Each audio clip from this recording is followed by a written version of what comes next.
네, 이 세상을 살다 보면은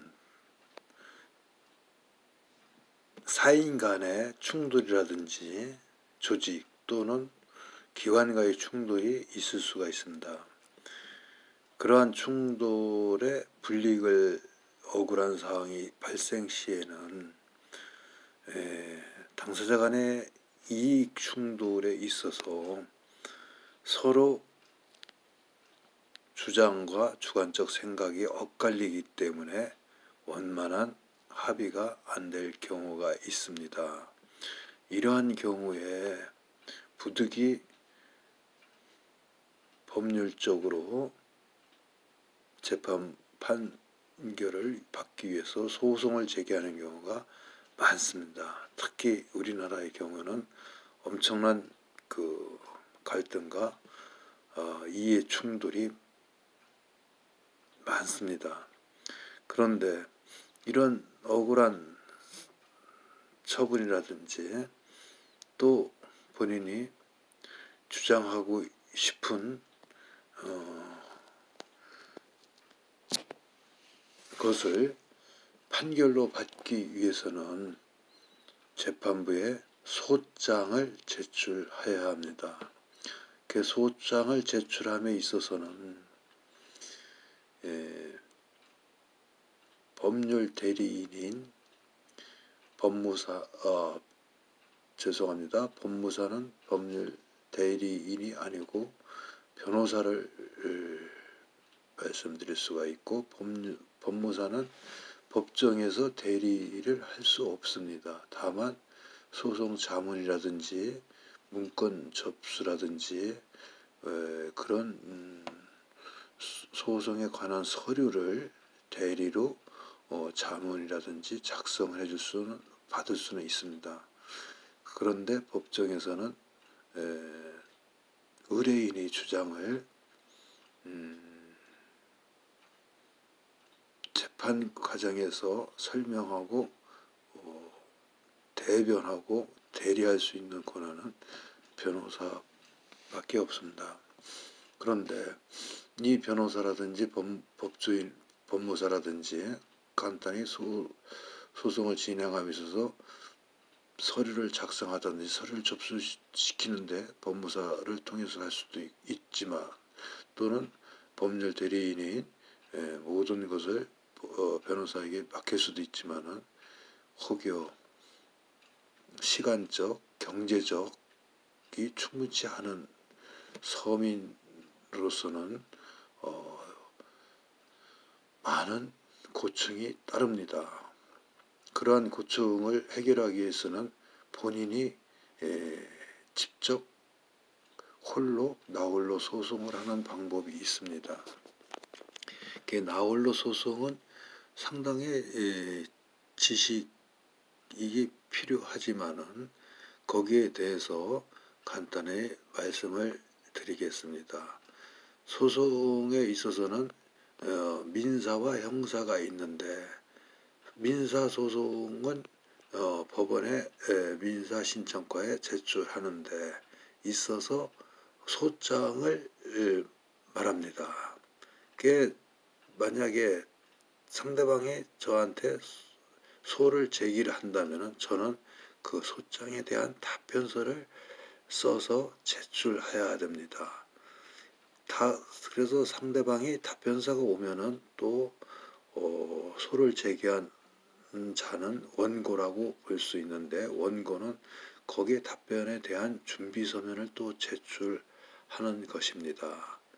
그 준비서면을 제출함에 있어서는 서증이 있는데 이 서증은 증거를 말합니다. 그 증거는 소를 제기한 측이 원고라면은 갑이 되고 피고라면은 을이 됩니다. 그 서증이 1, 2, 3이 있다면은 서증, 갑, 1호증 또 피고가 또 증거 서류를 제출하려면 을, 1호증 이렇게 해서 서증을 제출하는 것을 말씀드릴 수가 있습니다. 그 당사자 간의 다툼에 있어서 뭐 이런 증거가 있는 서면으로 제출함에 있어서 또 증인이 필요하다면은 재판부에 증인 신청을 할 수가 있습니다. 그 증인 신청은 그 용지를 다운받아서 하면 됩니다. 그리고 원고가 소장을 제출하였는데 청구 취지, 청구의 목적이 좀 바뀌었다 하면은 청구 취지 및 원인 변경 신청을 하시면 됩니다.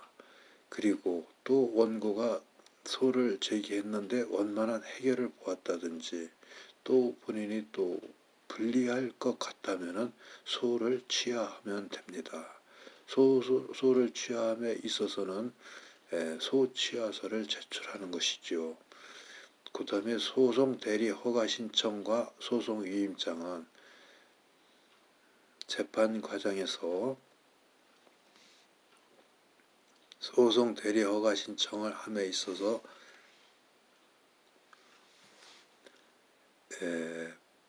의뢰인은 소송 대리인을 변호사나 법조인을 선정해서 허가를 신청합니다. 그럼에 있어서 소송에 있어서 대리인은 소송 위임장을 재판부에 제출하는 것이죠. 그러면은 재판부에서 마땅히 변호사가 위임을 받아서 위임장을 제출하면은 거기에 대한 허가를 내면은 소송 대리 허가와 같이 대리인이 소송을 진행하게 되는 것입니다. 거기에 있어서 원고가 피고가 제출한 준비서면이나 답변서가 내용이 좀 고쳐야 될 내용이 있다면 보정서를 작성하여 제출하는 것입니다. 그리고 주소 보정이라는 것은 주소가 송달을 했는데 송달을 받지 않을 경우는 특별 송달, 뭐 야간에 뭐 송달을 한다든지, 송달이라는 것은 피고가 안 받는, 일부러 안 받는 경우도 있고 피고가 주소만 해놓고 다른 데가 있는 경우도 있습니다. 그럴 때는 특별 송달이라서 집배원이 직접 밤에라든지 야간 또는 공휴일에도 하는 것을 말씀드릴 수가 있는데요. 특별 송달에서도 상대가 송달을 안 받을 경우는 공시 송달이라는 게 있습니다. 공시 송달은 그 송달을 공시하는 것입니다. 그 재송달 신청도 마찬가지. 공시에서도 송달 안 받으면 재송달 신청을 하는 것입니다.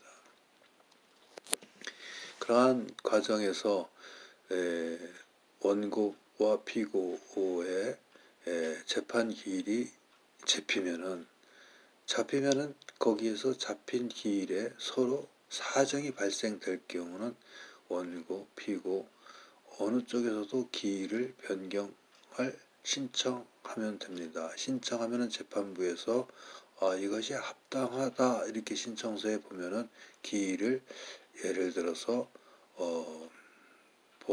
이번 달 뭐 수요일 뭐 9일날 잡혔다면은 이것을 뭐 다음 달 수요일 9일 수요일로 변경을 재판부에서는 하여 줍니다.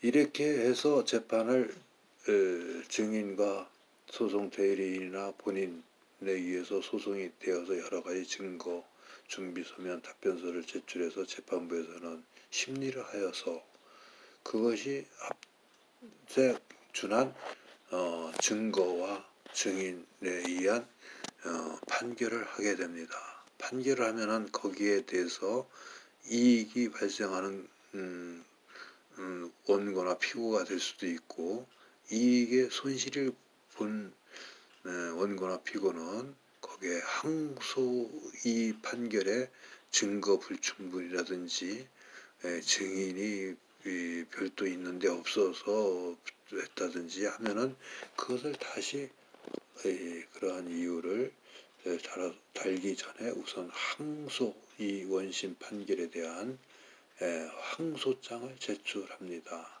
항소장이나 항고장이나 비슷한 것입니다. 항소장을 제출한 다음에 본인이 소송을 하기에 벅차다 하면은 소송위임장을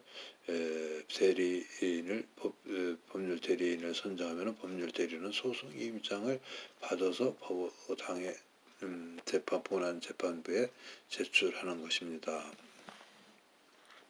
소재기 관련해 있어서는 소장이 있고 반소장이 있고 독립당사자 신청서가 있습니다. 여기서 소장은 원고가 소를 제기하면은 피고는 반대로 준비서면이나 답변서를 제출함에 있어서 별도의 소송이 있을 때는 그 반하는 소장을 다시 제출할 수가 있습니다. 거기서는 피고가 또 원고가 될 수 있겠지만은 결론적으로 그 이중소를 병합을 재판부에서는 하게 됩니다. 그래서 중간 확인이 소장이 있고 조정 신청서가 있는데 당사자 간에 어느 쪽이 조정이 필요하면 조정 신청서를 낼 수가 있습니다. 재심 소장이 판결이 있고 재심 소장이라는 것은 판결에 대해서 재심을 해달라는 소장입니다. 준재심 소장은 조서, 화해 공고, 강제 조정 결정이라고 할 수가 있죠. 재심. 주장서면은 재심 소장이라는 것은 부당한 판결에 대한 재심을 하는 것을 말씀드리겠습니다. 주장서면은 답변서가 있고 준비서면이 있고 멀티미디어 주장 자료가 있고 구속명 신청서가 있고 참고 서면이 있습니다.